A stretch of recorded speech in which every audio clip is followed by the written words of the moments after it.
Semitic Magic, Its Origins and Development by R. Campbell Thompson. We're continuing Chapter 3. In late Hebrew magic, because it was actually called Hebrew by then, the same procedure is imitated. If thou wishest to cause anyone to perish, take clay from 2 river banks and make an image therewith. Write upon it the man's name, and take 7 stalks from 7 date trees, and make a bow with horsehair, and set up the image in a convenient place. Stretch thy bow, shoot the stalks at it, and with every one say the prescribed words, which begin with Yaqdadam and end with Persusi, adding, destroyed be son of the Jews of Mosul, have in their magic books similar directions. Take new wax and make of it a figure of the enemy, and say his name and the name of his mother, and then pierce it with a thorn and many holes, and fill it with fine black glass, and make a box of wax, and put the figures in the box, and write these names, and put under its head, and thou shalt bury it in a grave 3 days old, and thou shalt see, with regard to the enemy, all that thou wouldest, and this is what thou shalt write. Apape, Akpish, Akpishan, Ap Shamish. I adjure you that just as fire is continually devouring the figures of son of on the altar, so it shall not be quenched in the heart of son of R. The waxen image is to be pierced with needles. For another instance, in Hebrew, making an image to kill a man, see Gaster, Sword of Moses, number 68. The Nabatean sorcerers of the lower Euphrates, as described by Ibn Khaldun of the 1300s of the Common Era, had the same practices. We saw with our own eyes one of these individuals making the image of a person he wished to bewitch. These images are composed of things, the qualities of which bear a certain relation to the intentions and the projects of the operator, and which represent by means of symbols the names and qualities of the unfortunate victim, in order to unite and disunite them. The magician afterwards pronounces some words over the image, which has just been placed before him, and which is a real or symbolical representation of the person whom he wishes to bewitch. Then he blows and emits from his mouth a little saliva which had collected them there, and at the same time makes these organs vibrate, which are used in the utterance of this malevolent formula. Next he holds over this symbolical image a cord, which is prepared with this intention, making a knot in it to signify that he is acting with resolution and persistence, that at the moment when he spat, he made a compact with the demon who acted as his associate in the operation, and to show that he is acting with a determined resolution to consolidate the charm. To these processes and malevolent words a wicked spirit is united, which comes forth from the operator's mouth, covered with saliva. Many evil spirits then descend, and the result of all that the magician causes the victim to be attacked by the desired evil. Lenormand Chaldean magic. slain 177.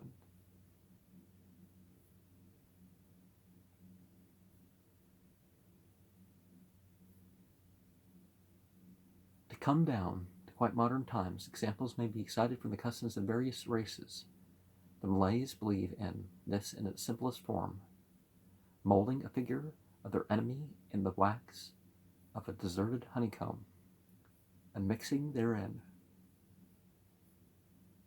his nail parings, or such other parts of him as they contain, and this is melted over a flame or transfixed with pins. The whole performance is accompanied by spells which are chanted over the figure, thereby giving the magician power to assimilate the nature of his enemy to the waxen image.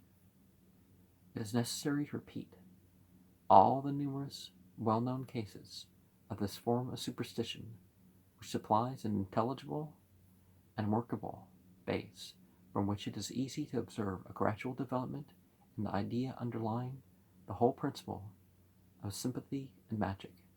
The collection of dust, nail parings, spittle, and the like, as an addition to the spell, is quite as common in the modern ritual as in the ancient. Lumholtz says that in order to be able to practice his arts against any black man, the wizard must be in possession of some article belonging to him, such as his hair or the food left in his camp. Among the Malays, the soil from the footprints of the intended victim is recognized as useful in charms. According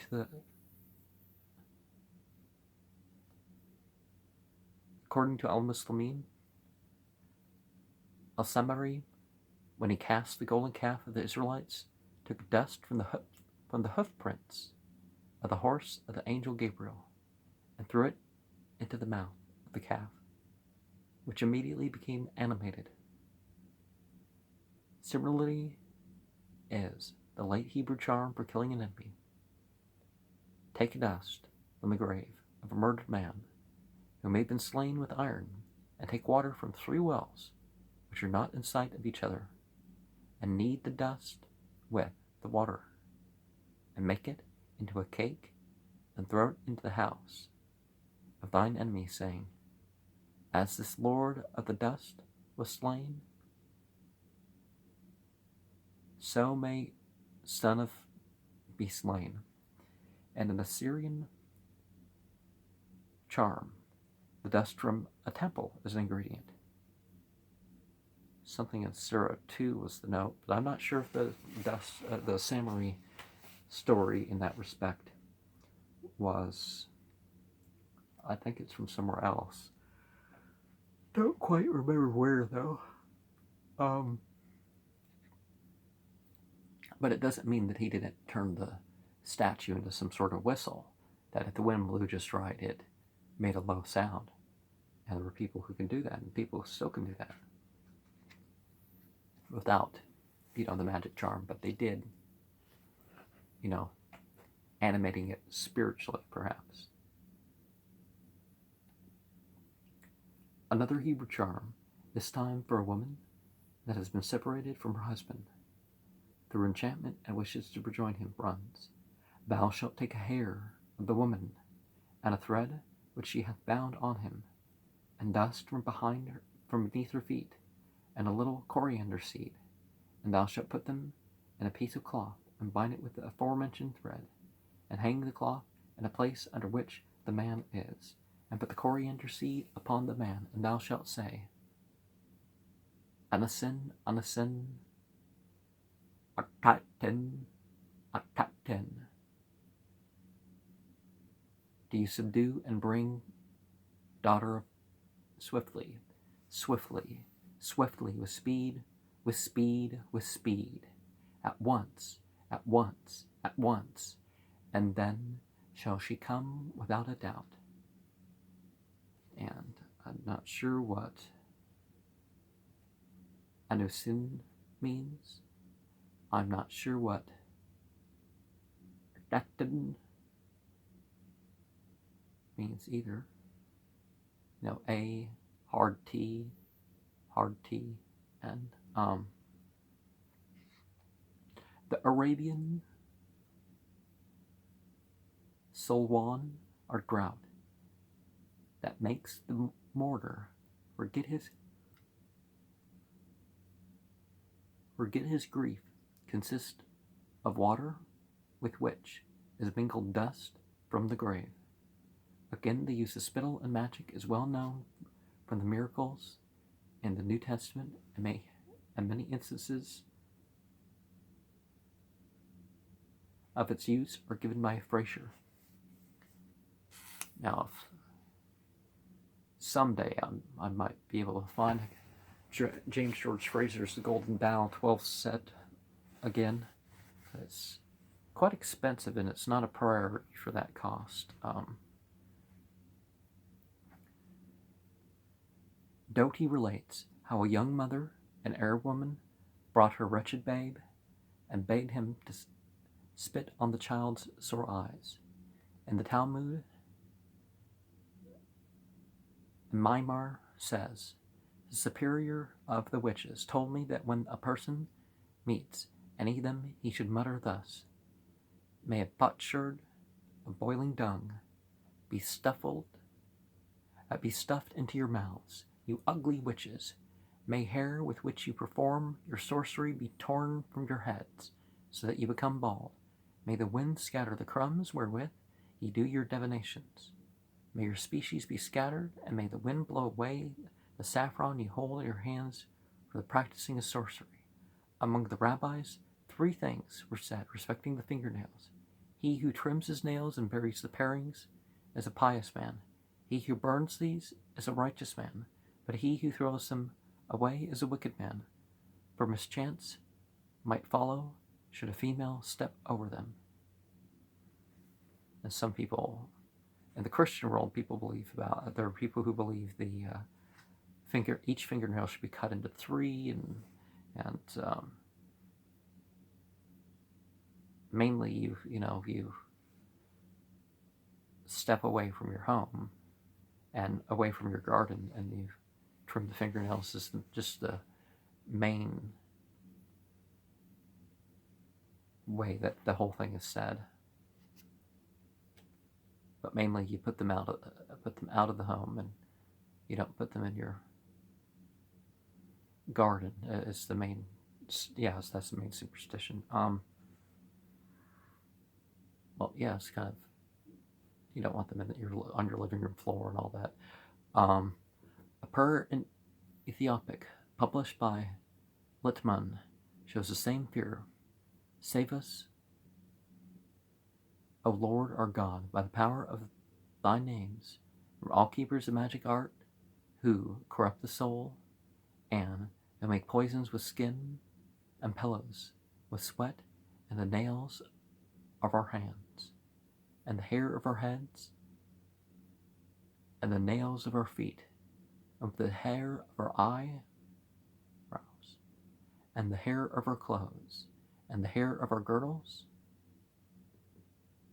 and where we eat and drink, out of our whole souls and bodies. Among the Sabians, according to Maimonides, another custom, which is still widespread, is this: whatever is separated from the body, as hair, nail, or blood, is unclean. Well, the fingernails can definitely be unclean. Just as in the same way, a knowledge of the name of one's enemy, be he human or spiritual, gives enormously increased power to the magician.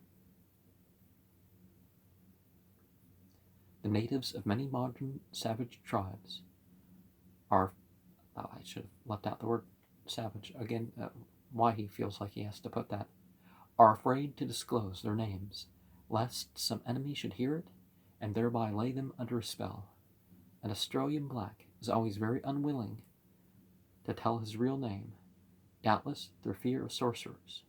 The Arabs have similar ideas, Doti tells of one Tolog, the Mawahib Sheikh, who, whilst he was handling his medicine book, turning over the leaves to see the pictures, shrank from allowing the Englishman to write down his name. Khalil, said he, shrinking with sudden apprehension, I do pray thee, write not my name. The modern Abyssinian believes in demons being constantly on the watch to steal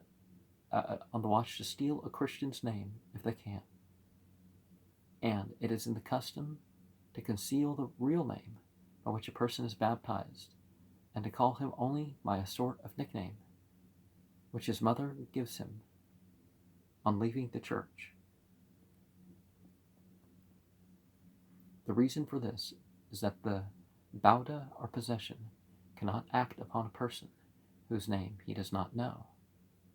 In the magic of the Middle Ages, if a demon was slow to appear at the command of the wizard, he rendered himself liable to be cursed and buried in oblivion, because his master knew his name and seal. In one of the books on magic, the student of sorcery is recommended to write the seal of the demon on a piece of parchment and put it into a box with brimstone, asafoetida, and other stinking perfumes. Asafoetida is particularly sulfurous. He must then exorcise the demon and threaten to destroy him. I, who am the servant of the Most High, will excommunicate thee, will destroy thy name, and seal which I have in this box, will burn them with unquenchable fire, and bury them in unending oblivion. Among the ancient Egyptians, the monster Apep could be destroyed by making a wax figure of him and casting it into the fire after writing his name upon it. And in Palestinian demonology, the same thing is apparent in the words of the unclean spirit. Art thou to come to destroy us? I know thee, who thou art, the Holy One of God. Luke 4:34. And the Assyrian incantation against the ghost of a dead man, quoted on page 34, the figure is made in clay and the dead man's name is inscribed on it. In the Testament of Solomon, the king asks a demon to tell him the name of a certain spirit, and the demon says, I cannot tell thee, for if I tell his name, I render myself incurable. According to Origen, every demon must be addressed by his local name and not by one translated into another tongue. Because there's, it's like I've showed in my, like the Gahtaya work, that the Greek, Latin, Aramea, ancient Egyptian, other linguistic possible origins show insight to the spirit that we don't get by just, it's a word or a translation. There's often more to it, particularly when we're referring to spiritual things. That, and there's a linguistic style too. It may be a name that the spirits themselves have said, hey, this is my name. In the same primitive form, the custom is found among the Assyrians. Not only was it possible for a man to make an enchanted wax figure of anyone whom he desired to hurt, there was also the recognized means of counterattack. That the person so assailed should make corresponding figures and thus bring his antagonist's power to naught. If an Assyrian imagined himself bewitched or laid under a spell in consequence of some sickness which had befallen him, he had recourse to a magician who aided him with counter charms and incantations against the witch or wizard who had obtained power over him. Figures representing these were molded, and the following incantations recited over them. I cry to you, O entities of night. Unto you I cry through the night. The veiled bride, I cry at eventide, at midnight, and at dawn. For a sorceress hath bewitched me, an enchantress hath enchanted me. My male entity and my female entity wail over me, over the sickness wherewith I am stricken. I stand sleepless night and day, for they have choked my mouth with herbs, and with Ubuntu have stopped my mouth, so that they have lessened my drink. And my joy hath turned to grief, and my delight to mourning. Rise up, O ye great entities, and consider my cause. Give judgment, and make cognizance of my way. I fashioned an image of my sorcerer or sorceress, of my wizard or my witch, and I have placed it beneath you, and I plead my cause, as they have wrought evil and sought out the unclean, so that they may die. But let me live. And tablet K 249 preserves the necessary medicinal plants for Enuma, Amelu, Upishu, Lemuti, Elamishu. An evil sorcery besets a man.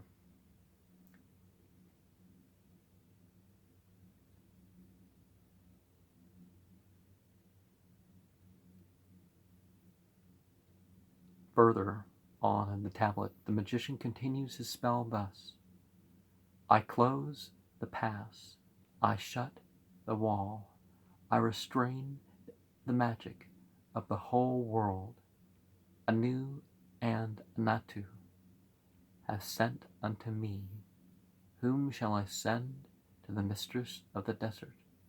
Put a gag on the mouth of my wizard and my witch. Perform the incantation of Marduk, the leader of the entities. They shall cry unto thee, mistress, but answer them not. They shall speak unto thee, but hear them not. If I cry to thee, answer me. If I speak to thee, hear me. By the command which Anu and Anatu and the mistress of the desert has spoken. Incantation. These figures are of my wizard. These are the figures of my witch, of my sorcerer and my sorceress, of my wizard and my witch. I know them not. Evil, sorcery, magic, witchcraft, spells.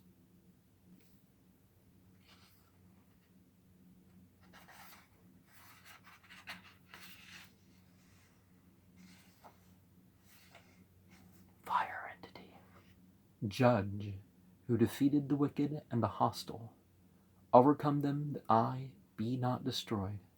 They have made images like my images, like unto my form. They have seized my, have broken my neck. They have attacked have fastened on my loins.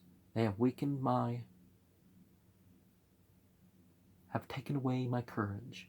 They have enraged the entities against me, have weakened my strength. They have bound my knees. They have filled me with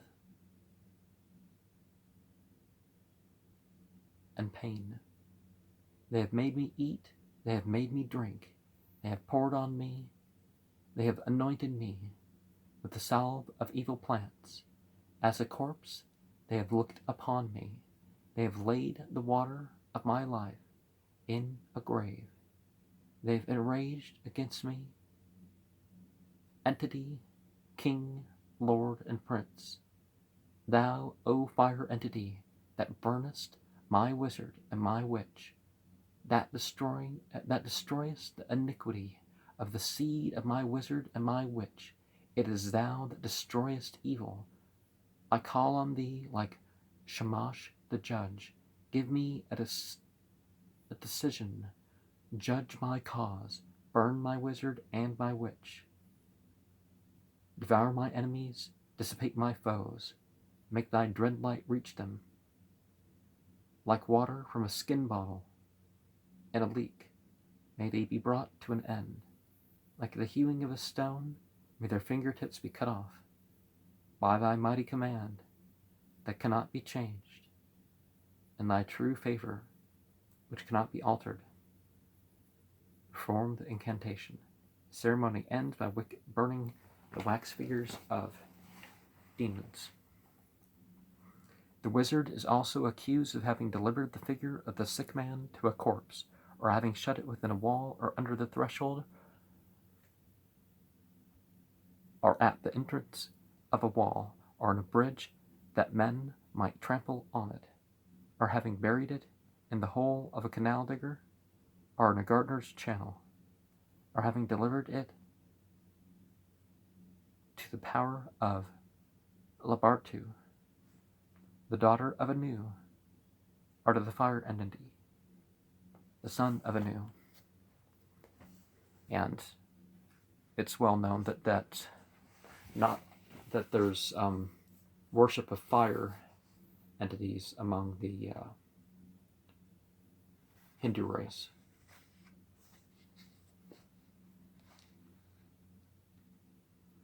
The fear that man's hair, our spittle, our rags of his clothing, should have come into the possession of his enemy is clearly indicated in one of the prayers to Nusku.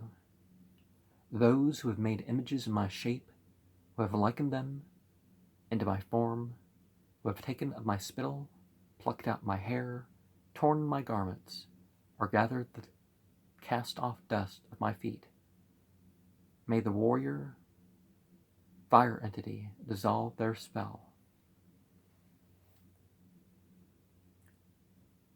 Tokvist,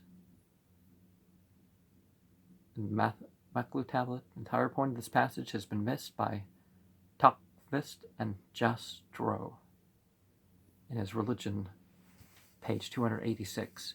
The latter, following Tokvist in Maklu 39, translates, who have taken away my breath, torn my hairs, who have rent my clothes, have hindered my feet from treading the dust.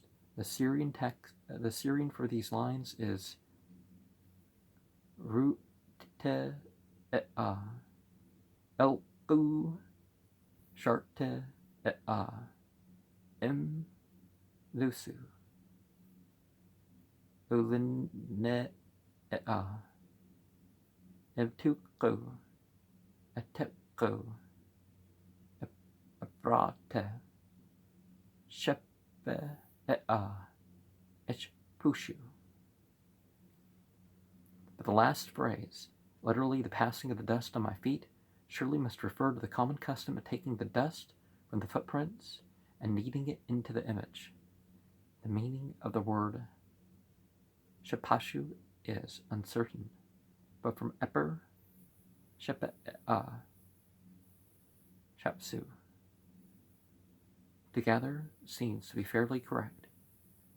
Moose Arnold seems to have found the right idea in Alf Wuhlen. We have there the desert is translated as to the desert in the Sumerian example.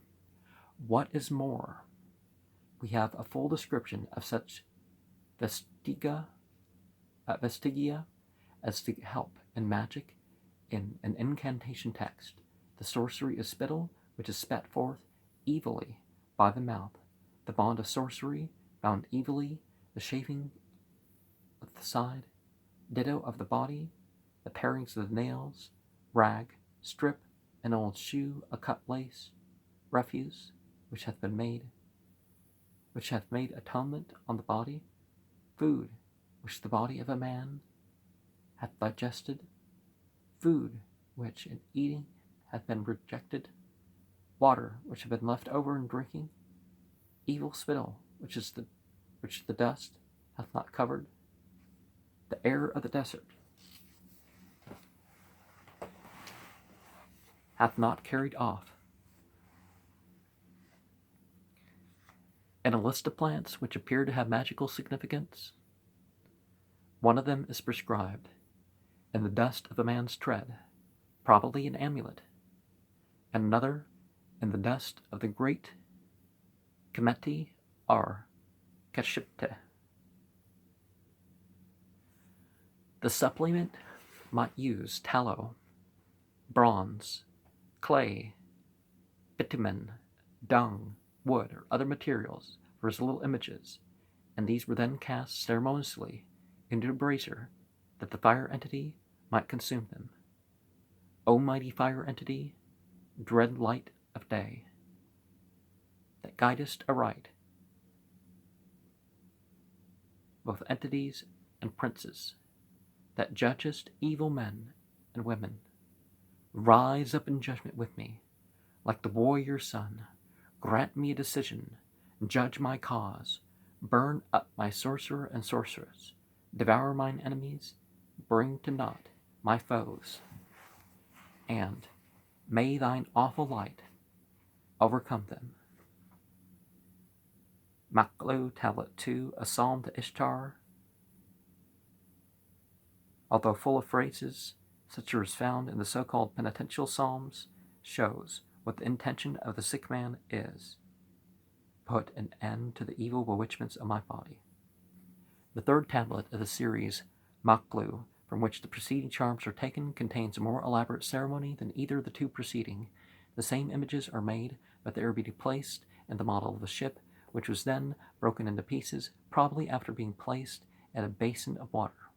She who hath bewitched me, hath laid me under a spell, hath cast me into the river flood, hath cast me into the river deep, unto the which hath said, bewitch.